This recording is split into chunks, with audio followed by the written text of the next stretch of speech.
श्री स्वामी समर्थ. कुठलीही गोष्ट साध्य करण्यासाठी एकाग्रता ही फार महत्त्वाची असते. तशीच श्री स्वामी समर्थांची पूजा, नामस्मरण करताना देखील एकाग्रता अत्यंत गरजेची असते. जितकी एकाग्रता जास्त तितकीच ती भक्तिस्वरूप सेवा स्वामींपर्यंत पोहोचते. श्री स्वामी समर्थ. श्री स्वामी समर्थ. मनातून भीती काढून टाका. मी सदैव तुमच्या पाठीशी आहे. स्वामींचा नामजप केल्याने संकट आपोआप दूर होतात आणि अनपेक्षित यश मिळतं. श्री स्वामी समर्थ.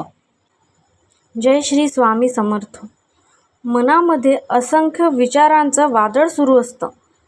तितक्यात स्वामींचा कुठेतरी फोटो दिसतो आणि खाली लिहिलेलं असतं, भिवू नकोस, मी तुझ्या पाठीशी आहे. जय श्री स्वामी समर्थ.